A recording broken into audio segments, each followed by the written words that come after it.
Hello everyone, how are you.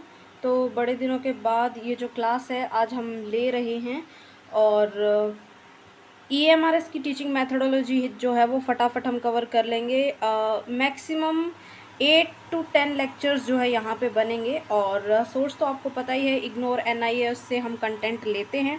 पूरी जो teaching methodology है प्रॉपर PDFs के साथ हम कवर करेंगे और जो लेक्चर्स होंगे इनकी PDF अगर आप एक्सेस करना चाहते हो तो ये जो नंबर है इस पर आप व्हाट्सअप करके इन्फॉर्मेशन ले सकते हो। रिमेंबर, कोई भी कॉल नहीं करेगा, सिर्फ व्हाट्सअप करना है, ठीक है। तो चलो मूव करते हैं। आज के सब टॉपिक्स जो हैं वो क्या रहने वाले हैं, हम कॉन्सेप्ट ऑफ टीचिंग को डिस्कस करेंगे, nature, characteristics, objectives and basic requirements, ठीक है। तो ये सारे आज के होंगे। इसके बाद जो है हम आगे कवर करते रहेंगे लेक्चर बाय लेक्चर, ठीक है। तो टेलीग्राम चैनल को आप ज्वाइन कर सकते हो, जो भी नई वीडियोस आएंगी इसमें शेयर कर दी जाती हैं, ठीक है, जिसका लिंक आपको डिस्क्रिप्शन में मिल जाएगा और PDF के लिए तो नंबर आपको दे ही दिया है। इसके अलावा DSSSB की अगर आप प्रिपरेशन करना चाहते हो, जो अपकमिंग वैकेंसीज़ हैं, तो उसकी प्लेलिस्ट तो ऑलरेडी जो है तैयार है, ये आप देख सकते हो, ठीक है। इसे आप इसके अंदर टोटल 25 वीडियोस हैं, टॉपिक बाय टॉपिक सारी टीचिंग मेथोडोलॉजी जो कवर है जो है वो कवर की है, ठीक है। तो चलो स्टार्ट करते हैं। सबसे पहले तो व्हाट इज़ टीचिंग, तो इसकी डेफिनेशंस रहेंगी। When a person imparts information और स्किल्स टू अनदर, जब एक पर्सन दूसरे पर्सन को इन्फॉर्मेशन या स्किल, कोई जानकारी या कौशल प्रदान करता है या कुछ सिखाता है तो उसे हम क्या कहते हैं, टीचिंग। इम्पार्टिंग में मीन टू, इम्पार्टिंग मतलब प्रदान करने का मतलब है यहाँ पे कि आप अब वहाँ पे अगर आप अपने एक्सपीरियंस शेयर कर रहे हो, कोई इन्फॉर्मेशन दे रहे हो, कोई व्याख्यान कर रहे हो, ठीक है, कोई चीज़ किसी को समझा रहे हो, तो उसे हम कॉमन एक्ट में क्या कहते हैं, टीचिंग। तो यहाँ पे बहुत सारे राइटर्स की जो डेफिनेशंस है वो यहाँ पर हैं, आप देख सकते हो, ठीक है। इनको हम एक एक करके डिस्कस कर लेते हैं। मॉरिसन ने क्या डेफिनेशन दी है, ये डायरेक्ट क्वेश्चन भी आ सकता है, ठीक है। मॉरिसन डीवे, इन्होंने कहा था कि teaching is learning as selling is to buying. जैसे टीचिंग और लर्निंग है, जैसे बेचना और ख़रीदना है, उसी तरीके से टीचिंग और लर्निंग है। कोई एक शिक्षण प्रदान करता है तो दूसरा उस शिक्षण को लेता है। B.O. स्मिथ क्या कहते हैं, teaching is a system of actions, उस तरीके के एक्शंस का सिस्टम है, यानी कार्यों का की एक प्रणाली है जिससे क्या होती है, लर्निंग होती है, सीखने की प्रक्रिया होती है। जॉन ब्रूबेकर यहाँ पर क्या कहते हैं, teaching is arrangement and manipulation of A situation, कोई एक सिचुएशन है उसको अरेंज करना और उसका मैनिपुलेशन किस तरीके से, कि कोई भी गैप या कोई भी ऑब्स्ट्रक्शन या बाधाएं जो आप फील कर रहे हो, ठीक है, will seek to overcome and from which he will learn the course of doing so. तो जब आप बाधाओं को पार कर रहे हो तो उस सिचुएशन में जब आप सीख रहे हो ऐसा करते हुए, तो वो क्या होती है, टीचिंग। गेग क्या कहते हैं यहाँ पे, gauge, teaching is a form of interpersonal influence, मतलब एक तरीके का पारस्परिक प्रभाव है जिसका उद्देश्य होता है कि किसी दूसरे के दूसरा व्यक्ति उसके व्यवहार को आप बदल पाओ, है ना। क्योंकि बिहेवियरिज्म की जो थ्योरी है वो वही कहती है ना कि हम स्टूडेंट्स हैं या लर्नर्स हैं, उनके बिहेवियर को हम चेंज करते हैं। एडमंड अमीडन कहते हैं कि ये एक इंटरएक्टिव प्रोसेस है, मतलब जिसमें बातचीत होती है, इंटरेक्शन होता है प्राइमरली, जिसमें क्लासरूम टॉक आती है कि क्लासरूम के अंदर बातचीत जो टीचर और प्यूपिल्स के बीच में होती है और कुछ निश्चित गतिविधियों के दौरान होती है, ठीक है। नाउ ये हो गई इसकी डेफिनेशंस। अब हम बात करेंगे नेचर ऑफ टीचिंग की, एक एक करके पॉइंट टू पॉइंट हम लोग सारा सिलेबस जो है कवर करेंगे। तो टीचिंग में पहले हमने देख लिया टीचिंग क्या होता है, उसके बाद नेक्स्ट है कि नेचर क्या है, इसकी प्रकृति क्या है। तो इसकी प्रकृति सीधी सीधी बात है, इसका डुअल नेचर है, दोहरी इसकी प्रकृति है। टीचिंग एक आर्ट भी है और एक साइंस भी है, ठीक है। तो इसका सीधा सा आंसर ये हो जाएगा कि बोथ आर्ट एंड साइंस। ये सीधा सीधा क्वेश्चन भी यहाँ से बनता है कि nature of, what is nature of teaching, या फिर टीचिंग जो है इनमें से क्या है। तो बोथ आर्ट एंड साइंस, या फिर ऑप्शंस डाल सकता है कि teaching is an art, teaching is an science, या फिर teaching is both is art and science. तो both art and science.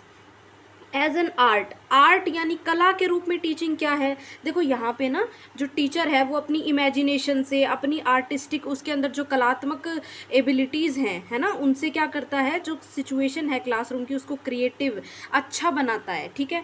As a science, science क्यों है ये? अब साइंस इसलिए है क्योंकि हम जब टीच करते हैं तो आजकल जैसे मेथड्स नहीं आते हैं, साइंटिफिक मेथड, कि पहले तो आप ऑब्जेक्टिव्स सेट करो, उसके बाद आप मेथड्स जो है सेट करो, किस मेथड से पढ़ाओगे। तो ये इस तरीके से क्या है, एक साइंस है, क्योंकि इसके अंदर स्टेप्स जो है फॉलो किए जाते हैं कुछ गोल्स को अचीव करने के लिए। तो I hope you get it कि जो टीचिंग है इसका नेचर कैसा है, आर्ट एंड साइंस। आर्ट कैसे है? क्योंकि टीचर अपनी क्रिएटिव एबिलिटीज़ यूज़ करके क्लासरूम को बहुत अच्छा बनाता है, उसके लर्निंग को इंटरेस्टिंग बनाता है। और साइंस इसलिए क्योंकि इसके अंदर स्टेप बाय स्टेप एक प्रोसेस फॉलो की जाती है। नेक्स्ट, अब इसको डिटेल में देखते हैं, टीचिंग एज एन आर्ट, ठीक है। मोटा मोटा तो समझ में आ गया होगा आर्ट और साइंस कैसे है। तो एज एन आर्ट इसको हम देखते हैं, इलियट आइजनर अपनी एक बुक है उनकी, क्या नाम है उसका, एजुकेशनल इमेजिनेशन, ठीक है। किसने लिखी है ये? इलियट आइजनर ने, ठीक है। तो ये क्वेश्चन भी आ सकता है, gives 4 reasons to consider teaching as an art. कितने रीज़न दिए इन्होंने? 4, कि टीचिंग को आर्ट क्यों कंसिडर किया जाना चाहिए। तो पहला देख लेते हैं, teaching can be performed with such skill, शिक्षण को इस कुशलता और शालीनता के साथ किया जा सकता है जिससे जो लर्नर्स हैं, जो सीखने वाले हैं, experience the whole process aesthetically, कि मतलब बहुत अच्छे तरीके से वो पूरी प्रक्रिया को अनुभव कर सकते हैं, टीचिंग और लर्निंग की प्रोसेस को। यानी एक टीचर जैसे कि मान लो एक तो है कि सीधा आके आपने लेक्चर मेथड से पढ़ा दिया, दूसरा कुछ इंटरेस्टिंग एक्टिविटीज़ करवाई, तो बच्चों के लिए वो ज़्यादा ब्यूटीफुली एक टास्क एग्जीक्यूट करना होगा ना, जिसमें एक्टिविटीज़ होंगी। सेकंड रीज़न ये क्या देते हैं कि टीचर्स की जो एक्टिविटीज़ होती हैं वो कैसी होती है, डायनामिक, गतिशील होती हैं। They are influenced by various qualities and contingencies and change accordingly, यानी उनके अंदर अलग अलग तरीके के गुण और आकस्मिकताएं होती हैं, ठीक है, जो उसके अकॉर्डिंग बदलती परिस्थितियों के अनुसार बदलती भी रहती हैं। They are not performed in strict routines and regimes, कि बहुत ज़्यादा स्ट्रिक्ट रूटीन या फिर ऐसा नहीं है कि इसी तरीके से पढ़ाना है, डेली डेली क्लासरूम में यही मेथड जो है ऑप्ट होगा, नहीं, ये चीज़ें बदलती रहती हैं। Third, teachers with good aesthetic sense usually incorporate them in their teaching process irrespective of the subject being taught।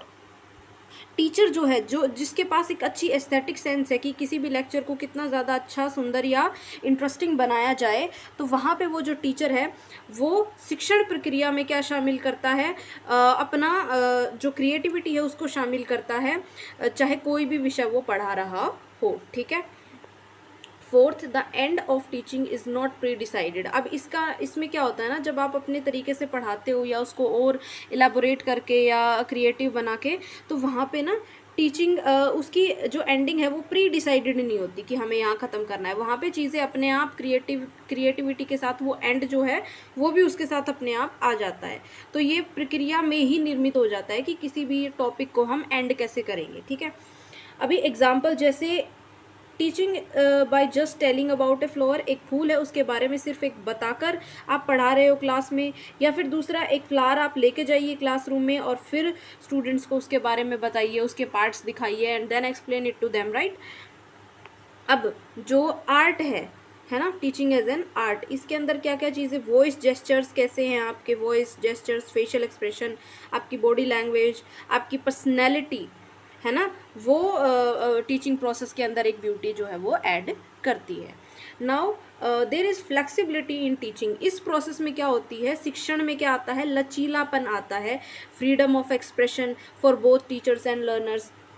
Students और टीचर्स दोनों ही अपने आप को बहुत अच्छे से एक्सप्रेस करने में स्वतंत्र होते हैं। इसमें टीचर एक्सेप्ट्स क्रिटिसिज्म, यहाँ पे टीचर जो है आलोचना को भी स्वीकार करता है और प्रशंसा को भी स्वीकार करता है, और क्रिएटिविटी का स्कोप वो यहाँ पर देता है। It is more of personal touch, personal touch होता है यहाँ पे टीचर का, वो अपने तरीके से क्लासरूम को या टीचिंग को क्रिएटिव बनाता है। और इसके अंदर कौन सा अप्रोच यूज़ होता है, ह्यूमनिस्टिक अप्रोच यूज़ होता है या देखा जाता है। तो जब आपको पूछा जाए कि teaching as an art sorry हाँ, टीचिंग एज एन आर्ट के अंदर कौन सा अप्रोच जो है वो यूज़ होता है, तो कौन सा होता है, ह्यूमनिस्टिक अप्रोच। ठीक है, अब नेक्स्ट हम देखते हैं टीचिंग एज साइंस। अब विज्ञान के रूप में शिक्षण किस तरीके से काम करता है, अब साइंस में देखते हैं। देखो साइंस कैसे है टीचिंग, क्योंकि इसके अंदर सिस्टमेटिक, एक लॉजिकली प्लान्ड और एग्जीक्यूट करना उस प्लान को, ठीक है, क्लासरूम के अंदर, तो ये बहुत सिस्टमेटिक व्यवस्थित रूप से होता है, इसलिए ये एक साइंस भी है। बिफोर टीचिंग, क्योंकि पढ़ाने से पहले जो शिक्षक है वो ऑब्जेक्टिव्स को जो है फिक्स करता है, ठीक है, कि कौन कौन से बिहेवियरल चेंजेस स्टूडेंट्स के अंदर आएंगे। आपने भी जब बीएड में वो जो लेसन प्लान वगैरह बनाए होंगे, उससे पहले हम लिखते हैं ना कि इंस्ट्रक्शनल ऑब्जेक्टिव्स क्या रहने वाले हैं, है ना, बच्चों के अंदर बिहेवियरल चेंज कैसे आएगा, ठीक है, कौन से टूल्स और टेक्निक्स जो हैं, स्ट्रेटजीज़ कौन सी यूज़ होंगी जब हम पढ़ा रहे होंगे। तो इसलिए ये जो है ये एक साइंस है, और इसके अंदर इम्पर्सनल टच होता है। इम्पर्सनल किस लिए, क्योंकि टीचर को उसका अपना पर्सनल नहीं होता, उसको ये स्टेप्स फॉलो करने ही होते हैं। अगर पर्सनल टच की बात की जाए तो वो टीचिंग एज आर्ट होता है, लेकिन अगर इम्पर्सनल टच की बात की जाए तो वो किस में होता है, टीचिंग एज अ साइंस में। ठीक है, this approach is used to teach this approach to teach is based on scientific inquiry। ठीक है, कौन सा मेथड यूज होता है इसके अंदर, साइंटिफिक इंक्वायरी। किसमें, टीचिंग एज ए साइंस की अगर हम बात करते हैं तो ये क्वेश्चन भी बनता है, क्योंकि इसके अंदर लॉजिकल सीक्वेंसेस होती है कंटेंट की, कि एक लॉजिक के अंदर कंटेंट जो है सीक्वेंस में लगा होता है, कि पहले ये टॉपिक, देन ये एग्जाम्पल, देन ये चीज़, है ना, सिस्टमेटिक डिसेमिनेशन ऑफ इट, और व्यवस्थित प्रसार जब हम इसका करते हैं। क्योंकि एज ए टीचर जब आप क्लासरूम में जाते हो तो आप थोड़ा सा प्री डिसाइडेड होता है ना चैप्टर की, इससे पहले ये चीज़ बतानी है, फिर इसको इस तरीके से एक्सप्लेन करना है, फिर ये इस तरीके से कंटेंट को हमें डिलीवर करना है। ऑब्जेक्टिव्स जो है इसके अंदर सेट होते हैं एज गोल ऑफ टीचिंग, कि आज हमारे पढ़ाने का एम ये है। फॉर एग्जांपल अगर हम एनर्जी का चैप्टर पढ़ा रहे हैं तो बच्चों को एम हमारा रहेगा कि उनको एनर्जी जो है उसके बारे में पता चल जाएगा, एक समझ आ जाएगी, एक अंडरस्टैंडिंग आ जाएगी, है ना। The teaching plan revolves around the achievement of these objectives, और जो टीचिंग प्लान बनता है वो इसी के अकॉर्डिंग बनता है कि जो गोल्स हमने सेट किए हैं वो अचीव हो जाएं। ठीक है, और मेथड कौन सा होगा इसके अंदर, साइंटिफिक इंक्वायरी मेथड। अब जो टीचिंग है वो observe dual role and a teacher must balance both of them so that the main objective of education is fulfilled successfully. अब जो शिक्षण है, जब टीचर पढ़ा रहा है तो दोनों टीचर को इन दोनों में ही संतुलन करना होगा, आर्ट में भी और साइंस में भी। उसे साइंटिफिक मेथड भी यूज़ करना है और उसे अपनी आर्ट भी यूज़ करनी है, ताकि जो एजुकेशन का एम है, शिक्षा का जो उद्देश्य है, मुख्य उद्देश्य, उसे सफलतापूर्वक हम पूरा कर सकें। ठीक है, तो ये यहाँ पे टॉपिक कंप्लीट हुआ, क्या, नेचर ऑफ टीचिंग। ठीक है, टीचिंग पता चल गया, नेचर ऑफ टीचिंग पता चल गया। Now the third thing is characteristics of teaching, कि शिक्षण जो है उसके लक्षण क्या हैं। देखो जो टीचिंग है ये एक अफेक्टिव इंटरेक्शन है बिटवीन टीचर एंड स्टूडेंट। अब हम लोग टीचर हैं तो हमें तो पता ही है कि टीचिंग के क्या क्या कैरेक्टरिस्टिक है, भाई पढ़ाना है, बच्चों के साथ इंटरेक्शन है, ये एक आर्ट भी है, एक साइंस भी है। ठीक है, कई तरीके की टीचिंग होती है, जैसे फॉर्मल, इनफॉर्मल, ठीक है, कंडीशनिंग होती है इसके अंदर।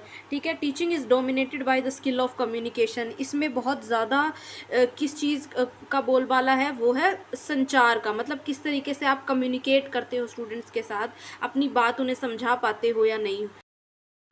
सो टीचिंग, नेक्स्ट पॉइंट है कि ये एक ट्राइपोलर प्रोसेस होती है, त्रिध्रुवीय प्रक्रिया। ठीक है, जिसके अंदर 3 पोल्स होते हैं, 3 ध्रुव होते हैं।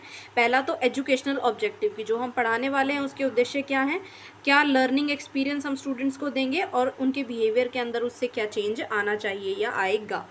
नेक्स्ट कैरेक्टरिस्टिक है teaching should be well planned, बहुत अच्छे से प्लान्ड होने चाहिए, ये नहीं कि क्लासरूम में जाके हम सोच रहे हैं कि हमें क्या करना है। Teacher should decide the objectives, पहले से ये ऑब्जेक्टिव्स, उद्देश्य आपको डिसाइड करके रखने होते हैं। ठीक है, किस तरीके से आप पढ़ाएंगे, कौन सा मेथड यूज़ करेंगे और कौन कौन सी इवैल्यूएशन टेक्निक्स, मूल्यांकन की तकनीकें जो हैं वो आप यूज़ करेंगे। Teaching is suggesting and not dictating, शिक्षण क्या है, सुझाव देना है ना कि निर्देश देना, कि स्टूडेंट्स को आप सुझाव देंगे, उनको फैसिलिटेट करेंगे, ना कि आप उन्हें डिक्टेट करेंगे। ठीक है, गुड टीचिंग इज़ डेमोक्रेटिक। एक अच्छा शिक्षण हमेशा ही लोकतांत्रिक होता है। लोकतांत्रिक यानी जिसमें टीचर स्टूडेंट्स की रिस्पेक्ट करता है, उन्हें एनकरेज करता है, यानी उनको बढ़ावा देता है कि आप क्वेश्चंस पूछिए, आंसर दीजिए, चीज़ों को डिस्कस कीजिए, अपने मन के जो पॉइंट हैं, आपको जो भी विचार हैं, आप उनको पुट फॉरवर्ड कीजिए, रखिए अपनी बात को। Teaching provides guidance. अब शिक्षण जो है छात्रों को मार्गदर्शन, दिशा और प्रोत्साहन, एनकरेजमेंट जो है वो करता है। Teaching is a cooperative activity. कैसी सहकारी गतिविधि होती है ये, और जो शिक्षक होता है उसको स्टूडेंट्स को इन्वॉल्व करना चाहिए अलग अलग क्लासरूम की जो भी एक्टिविटीज़ होती हैं। जैसे कोई भी टास्क आपने दिया कि बच्चे ही उसको ऑर्गेनाइज करेंगे, उसको मैनेज करेंगे, डिस्कस करेंगे आपस में, रेसिटेशन है ना, पाठन, और जो परिणाम है उनका इवैल्यूएशन करने के लिए भी आप जो है स्टूडेंट्स को अपॉर्चुनिटी देंगे। Teaching is kind and sympathetic. शिक्षण जो है वो दयालु है और सहानुभूतिपूर्ण भी होता है। और एक जो अच्छा टीचर होता है वो इमोशनल स्टेबिलिटी स्टूडेंट्स के अंदर डेवलप करता है कि बच्चे इमोशनली, भावनात्मक रूप से वो स्टेबल बने। ठीक है। Teaching is remedial. शिक्षण उपचारात्मक भी होता है। Teacher must solve the learning problems of students. Teacher को जो है बच्चों की जो भी लर्निंग से रिलेटेड प्रॉब्लम्स हैं उनको सॉल्व करना होता है। Teaching helps children to make adjustment in life, कि इससे बच्चों को आपको लाइफ के अंदर समायोजन कैसे करना है, एडजस्ट कैसे करना है, उसमें आप हेल्प करेंगे। Teaching is a professional activity. एक व्यावसायिक गतिविधि भी है शिक्षण। Helps to bring about harmonious development of children, जिससे बच्चों का हारमोनियस डेवलपमेंट यानी उनका सामंजस्यपूर्ण विकास उनका हो सके। Teaching stimulates students power of thinking and directs them towards self learning. यहाँ पे जो शिक्षण है वो छात्रों को, ये बहुत इंपॉर्टेंट पॉइंट है कि उनको पावर ऑफ थिंकिंग दीजिए, आपकी सोचने की क्षमता दीजिए। आजकल क्या होता है ना, लोग सोचते ही नहीं है, इधर उधर से कहीं कोई डायलॉग सुन लिया, बस वही एक दूसरे को चेपते फिरते हैं, है ना, सोचते नहीं है कि ये सही है भी या नहीं है इस सिचुएशन में कुछ भी। तो वो पावर ऑफ थिंकिंग सबके पास नहीं है, लोग दूसरों के दिमाग से चलते हैं। तो ये बहुत इंपॉर्टेंट है स्टूडेंट्स के अंदर डेवलप करना। कई बार क्या होता है ना, स्टूडेंट्स दूसरे स्टूडेंट्स को फॉलो करने लग जाते हैं, ये ऐसा कर रहा है तो मैं भी ऐसा ही करूँगा, टीवी में वो ऐसा दिखाया तो मेरे को भी ऐसा ही करना है, और उसकी वजह से उनका अपना कैरेक्टर या उनकी अपनी पर्सनैलिटी बन नहीं पाती, दब के रह जाती है। सो उनको सेल्फ लर्निंग की, खुद से सीखने की और भी जो है उनको अग्रसर करना है। Teaching can be observed, analysed and evaluated. जो शिक्षण है आप उसका अवलोकन भी कर सकते हैं, उसको विश्लेषण भी कर सकते हैं और उसका मूल्यांकन भी किया जा सकता है। क्योंकि पोस्ट एक्टिव फेज़ जो होता है टीचिंग का, जिसमें हम ये देखते हैं कि हमारी टीचिंग कितनी सक्सेसफुल रही, ठीक है, तो हम उसे ऑब्जर्व भी कर सकते हैं, उसका एनालिसिस भी और इवैल्यूएशन भी कर सकते हैं कि वो कितनी सक्सेसफुल रही। Teaching is specialised task. Teaching एक बहुत ही विशेष कार्य है and may be taken as a set of component skills, और इसके अंदर बहुत स्किल्स की ज़रूरत जो है वो होती है for realisation of a specified set of instructional objectives. क्योंकि जो ऑब्जेक्टिव्स हम लोग सेट करते हैं एजुकेशन के लिए कि हाँ ये पर्टिकुलर टॉपिक आज हमें पढ़ाना है और ये उद्देश्य हमारे हैं इस टॉपिक को पढ़ाने के लिए, ठीक है, तो इनके रियलाइजेशन के लिए टीचिंग जो एक बहुत स्पेशलाइज्ड टास्क हो जाता है, क्योंकि उद्देश्य आपको अचीव करने ही होते हैं। ठीक है, नाउ ये भी कंप्लीट हो गया characteristics of teaching. Now objectives of teaching, जो शिक्षण है इसके उद्देश्य क्या हैं, तो मेन कुछ ही हैं, इसके ज़्यादा वो नहीं है। सबसे पहला तो बच्चों के अंदर चेंजेस लेके आना, स्टूडेंट्स जो हैं उनके दृष्टिकोण में, उनके व्यवहार में, उनके वे ऑफ लर्निंग में, इन सब में चेंजेस लेकर आना। To shape behaviour and conduct, उनका बिहेवियर, उनका व्यवहार और आचरण जो है उसको एक आकार देना। एक्विजिशन ऑफ नॉलेज, ऑब्वियसली उनको ज्ञान हासिल करने में मदद करना। To improve the learning skills of students, जिस तरीके से वो सीख रहे हैं उसमें सुधार करना। फॉर्मेशन ऑफ बिलीफ, एक विश्वास का गठन करना उनमें। To become a social and efficient member of society, देखो अल्टीमेट एम ना एजुकेशन का यही होता है कि एक सोशल और एफिशिएंट मेंबर बनाया जाए उन्हें सोसाइटी का, कि वो सोसाइटी में अच्छे से रह भी सके और एक ऐसा मेंबर बने जो सोसाइटी को डेवलप करने में या उसे नेक्स्ट लेवल पे ले जाने में क्या करे, मदद करे। उसके अलावा और भी हैं कि स्टूडेंट्स को मोटिवेट करना, उनकी पर्सनैलिटी डेवलपमेंट करना, उनका ऑलराउंड डेवलपमेंट करना, ठीक है। बट मेन जो ऑब्जेक्टिव्स होते हैं वो टीचिंग के वो यही होते हैं। Now basic requirements. अब बुनियादी आवश्यकताएं क्या होती हैं टीचिंग की। देखो बुनियादी आवश्यकताएं यानी टीचिंग करनी है, आपको पढ़ाना है, तो वहाँ पे किस किस चीज़ की आपको ज़रूरत पड़ेगी पढ़ाने के लिए, ठीक है। तो सबसे पहले हम देख लेते हैं कि टीचिंग क्या प्रोसेस है। पहले हम देख लेते हैं कि टीचिंग की प्रोसेस क्या है शुरू से लेके एंड तक। उसके बाद ये जो प्रोसेस है इसके अंदर क्या क्या रिक्वायरमेंट्स होंगी वो हम आपके साथ डिस्कस करेंगे, ठीक है। तो यहाँ पर डेविड और ग्लेसर क्या कहते हैं, डेविड एंड ग्लेसर कहते हैं कि जो एंटायर स्ट्रक्चर है टीचिंग का उसके अंदर 4 स्टेप होते हैं, 4 चरण होते हैं। तो पहला स्टेप देख लेते हैं। पहले स्टेप में क्या होती है, प्लानिंग। किस चीज़ की प्लानिंग, जो आप पढ़ाना चाहते हो, जिसके अंदर कंटेंट आएगा कि कौन सा कंटेंट आपको पढ़ाना है, एनालिसिस आएगा, identification and writing of objective, कि कौन कौन से उद्देश्य जो हैं उनको पूरा करना है, उनकी पहचान और उनको लिखना भी इसके अंदर शामिल होता है। यानी फर्स्ट स्टेप होता है प्लानिंग, सिंपल सी बात हो गई, ठीक है। नेक्स्ट सेकंड स्टेप में क्या होता है कि जो आपने टीचिंग की प्लान की है उसको हम एग्जीक्यूट करते हैं। Simply organisation of teaching which indicates the teaching strategies होती हैं इसके अंदर, achieving the objectives of teaching, की जो भी ऑब्जेक्टिव्स आपने लिखे थे आप उनको अचीव कीजिए, आप पढ़ाइए, अपनी स्ट्रेटजीज जो है उनको फिक्स कीजिए। तीसरे स्टेप में क्या होता है, identification of suitable teaching learning strategies for effective communication of content, कि मतलब टीचिंग लर्निंग की स्ट्रेटजीज जो आप अडेप्ट कर रहे हो या टीएलएम जो भी होगा उसको जब आप एग्जीक्यूट कर रहे हो तो उनको आप आइडेंटिफाई कीजिए कि कौन सा ज़्यादा अफेक्टिव रहा, कि आप जो कम्युनिकेट कर रहे हो वो कितना अफेक्टिवली जा रहा है, ठीक है। स्टेप 4 कौन सा हो गया, मैनेजिंग टीचिंग लर्निंग। अब जो टीचिंग लर्निंग है उसको आपको मैनेज करना है, जहाँ पे फोकस कहाँ पे रहेगा, असेसमेंट ऑफ लर्निंग ऑब्जेक्टिव्स, कि जो आपने लर्निंग ऑब्जेक्टिव सेट किए थे आपको उनको एसेस करना है कि कितने वो कारगर रहे, कि स्टूडेंट्स की क्या परफॉर्मेंस रही क्लासरूम के अंदर, आपकी टीचिंग कितनी इफेक्टिव रही, and this forms the feedback to teacher and students. और इससे क्या मिलेगा, टीचर को भी फीडबैक मिलेगा, स्टूडेंट्स को भी फीडबैक मिलेगा, ठीक है। तो कुल मिला के स्टेप 1 जो है उसके अंदर प्लानिंग होती है, स्टेप 2 के अंदर आप उसको एग्जीक्यूट कीजिए, 3 में आप ये देखिए कि कितना इफेक्टिव लेसन जा रहा है, और 4th में आप पूरा जो टीचिंग लर्निंग है आप उसको मैनेज कीजिए, उसका असेसमेंट कीजिए अपनी परफॉर्मेंस का, स्टूडेंट्स की परफॉर्मेंस का, ठीक है। और फेजेस कौन से होते हैं टीचिंग के 3 फेज होते हैं मेनली, प्री एक्टिव, इंटरएक्टिव और post active. Pre active classroom में जाने से पहले, जब आप टीचिंग में एक्टिव हो उससे पहले, पहले, ठीक है, इसके अंदर प्लानिंग आता है। इंटरएक्टिव मतलब जब आप स्टूडेंट्स के साथ संवाद कर रहे हो, बातचीत कर रहे हो, तो इसके अंदर जो प्लान आपने बनाया आप उसको एग्जीक्यूट कर रहे हो, मतलब आप पढ़ा रहे हो। तीसरा है पोस्ट एक्टिव, मतलब पढ़ाने के बाद reflection on teaching and analysis, की जो आपने पढ़ाया उसका विश्लेषण और प्रतिबिंब आप देखते हो कि कितना अफेक्टिव वो रहा। तो मेनली ये 3 फेजेस होते हैं टीचिंग के, और इन्हें हम केवीएस के टाइम पे भी पढ़ चुके हैं, एचएसएससी के टाइम पे भी आप पढ़ चुके हो, और DSSSB के अगर लेक्चर्स आपने लिए हैं तो उसमें भी ये अच्छे से एक्सप्लेन हो चुका है, ठीक है। अब हम देखते हैं कि ये जो टीचिंग की प्रोसेस है जिसके अंदर ये 3 फेजेस हैं और ये 4 स्टेप हैं, तो यहाँ पे इसके रिक्वायरमेंट्स क्या क्या हैं, ठीक है। सबसे पहले तो आपके पास अच्छा स्कूल सेटअप और लर्निंग का एनवायरनमेंट जो है वो होना चाहिए, राइट। दूसरा टीचिंग लर्निंग मटेरियल होने चाहिए आपके पास। टीचिंग लर्निंग मटेरियल का जो है ये आगे भी टॉपिक है एड्स की जिसमें बात आती है, ठीक है, तो इसको वहाँ पे हम डिटेल में डिस्कस करेंगे। टीचिंग लर्निंग मटेरियल्स जैसे अभी मैं बता देती हूँ, बुक्स, TLM, है ना, वैरायटी ऑफ टीचिंग मेथड्स जो है आपको चाहिए, इवैल्यूएशन टूल्स जो है चाहिए, जैसे CCE है, इवैल्यूएशन टूल्स में क्या आ जाएगा, CCE, formative assessment, summative assessment, ये सारी चीज़ें इसके अंदर आती हैं। आगे जब हम पढ़ेंगे ना तो बहुत डिटेल में पढ़ेंगे, जो इसमें आगे टॉपिक्स आएंगे, ठीक है।